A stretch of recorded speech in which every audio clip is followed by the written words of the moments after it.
Hi, this is Charles Lee. Today is Saturday, April 20th. As you can see from this 1 gallon jar, the first fermentation of our kombucha started on April the 6th. As you can see, just to show you some progress, so I've used black tea, right? So black tea, initially the color is really dark. So after 15 days, as you can see, the black tea color changed from black color, almost dark, super dark red, to a bright golden brown color. And this is what a typical kombucha color looks like. So that's a good sign. Well, second of all, at the bottom of the 1 gallon jar, you can see some sediments. That's also a good sign. So those are the yeast that settle at the bottom of the jar. And you can see that the mother, so the mother or the SCOBY, it kind of do whatever she likes to do. Sometimes it kind of sink down to the bottom. Sometimes it float to the top. So that's normal.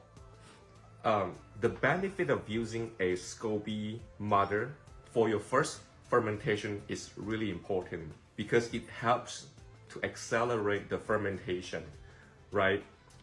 And also you can see that there's some bubbles which formed at the rim of the jar.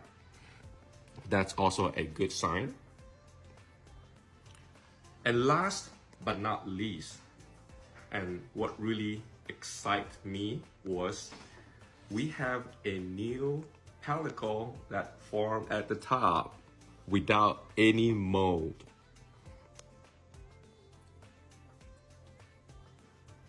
So this is an indication of the SCOBY culture is working, right? So through the kombucha liquid, there are like strains of SCOBY in it.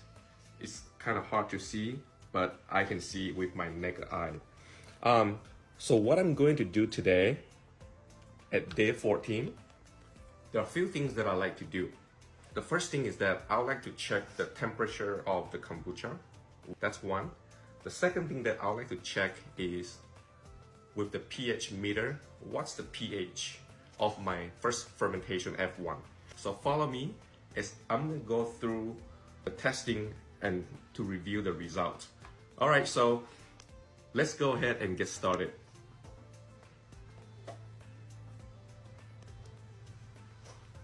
So you can see from the top, we have the newly formed pellicle at the top. That's a good sign.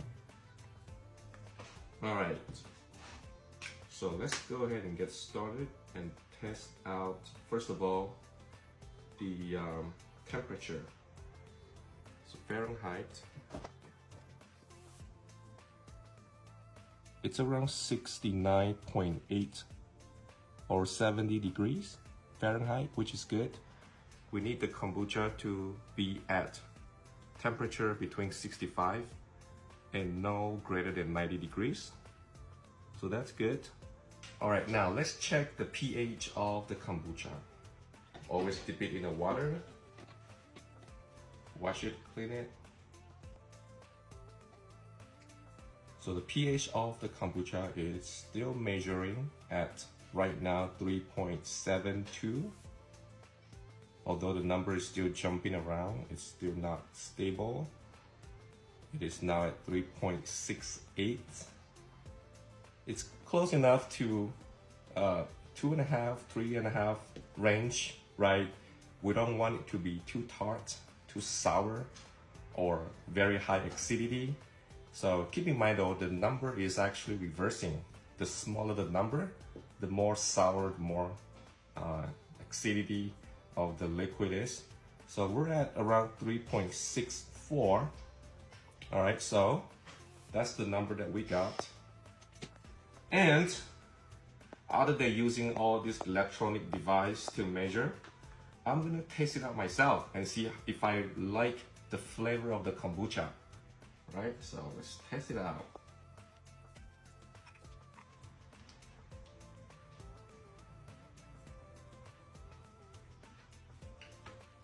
There's already fizzy in the kombucha, which is a good sign. And the flavor wise, it's not too sweet anymore. Remember how we started with 1 cup of sugar, and after the 14 days of fermentation and the SCOBY culture is taking over, the flavor of the kombucha is very, very strong in the liquid now. It's not too sour. I think the measurement of 3.6 is very accurate because you don't want it to be too sour.